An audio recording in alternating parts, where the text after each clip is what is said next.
Olá, alunos de filosofia, tudo bem com vocês? Então, essa semana, a proposta nas aulas de filosofia é para a gente pensar um pouco nesse tema: filosofia a golpes de martelo, a genealogia da moral. Então, por que esse tema, né, é a golpes de martelo? É porque a gente está trabalhando um filósofo chamado Friedrich Nietzsche e ele vai ser um dos grandes críticos dos sistemas sociais que, para ele, não tem outra finalidade senão para controlar, dominar e alienar o povo, ou seja, as pessoas. Então, por isso que ele vai desconstruindo ou buscando desconstruir os sistemas que nos governam, que seriam, de um lado, a própria política, a moral, a religião, né? Às vezes algumas ideologias da própria ciência. Então, verdades que são e tentam ser absolutas e que controlam e alienam o homem. Então, Nietzsche vai partir desse pensar dele, que a sociedade criou para si algemas, amarras, que acaba fazendo com que o ser humano se anule e não deixe uma liberdade para a sua essência, para poder escolher, ser, né, e seguir as suas vontades aí no mundo, né? Mas vamos lá entrar no texto que eu acho que clareia um pouco mais as ideias sobre esse filósofo, né? Por isso que a aula de hoje é uma filosofia a marteladas, né? Porque o martelo ele desconstrói, né? Ele vai construindo, mas primeiro ele desconstrói algumas coisas para construir outras. Então muitos autores veem então em Nietzsche um precursor, ou seja, um pioneiro do que se veio a designar como pós-modernidade, ou seja, ele vai estudar, fazer um longo estudo sobre tudo o que aconteceu no passado e na própria modernidade e vai lançar um estudo pós-modernidade, dizendo o que aconteceu com a nossa sociedade e o que precisamos resgatar aí enquanto princípios. Então, para ele vai partir de um primeiro momento do estudo do Jean-François, que vai falar do marco da década de 1950, na fase pós-industrial. Ele vai estar tentando entender todas as ideologias dominantes aí, né? Se a gente pensar a própria Revolução Industrial, quais são as ideologias de mercado? Produzir, produzir, produzir, depois consumir, consumir e consumir. Não valoriza o indivíduo enquanto pessoa, mas sim como trabalhador, como aquele que é um produto, é uma engrenagem, é um apertador de porcas dentro do ambiente das fábricas, né? Então não há uma valorização humana, o homem é reduzido a coisa.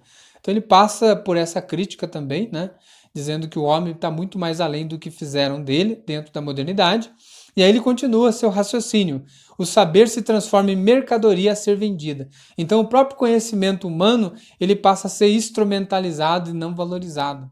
Acaba virando mercadoria e mercadoria a gente sabe que é para ser vendido, é para gerar lucro. Então não se potencializa, não se individualiza ou mesmo permite que o indivíduo possa ter o espaço do estudo para ampliar cada vez mais a sua intelectualidade, que também é parte fundamental de sua vida. Depois tem a perda da hegemonia discursiva, ou seja, com o tempo cada vez mais o espaço da discussão, né, vai dar lugar para o espaço apenas do aceitar, né, sem refletir, sem questionar, o seguir ideias cegamente, sem questionar ou mesmo avaliar aquilo que está sendo seguido, e depois ele vai dizer há uma crise do saber. As pessoas desistiram de estudar, de querer saber mais, acham que o que já sabe já é o bastante. Então tudo isso para Nietzsche e mesmo para François é uma perda expressiva da humanidade no aspecto saber, conhecimento e ter autonomia mediante aquilo que você conhece. Então aqui eu entro, né, dentro aí do pensamento de Nietzsche, ele vai dizer os conceitos metafísicos, ou seja, aquilo que é muito abstrato, sobretudo aqueles que embasam a moral, devem ser investigados profundamente, para que se revelem as suas verdadeiras raízes, ou seja, quais são suas intenções.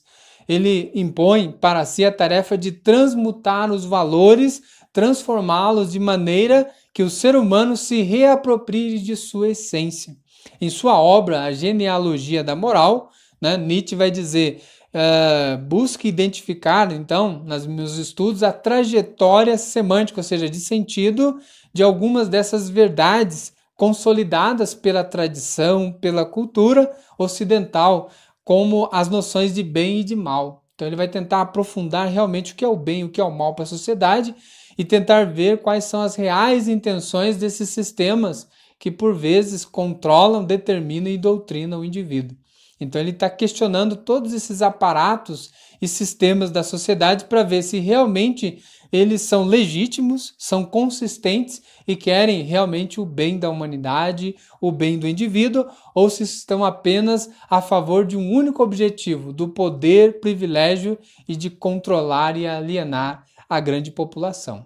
Então, alunos, é um pouco disso que a gente vai estar estudando ao longo dessa aula. Desde já agradeço a atenção de vocês e até a próxima aula.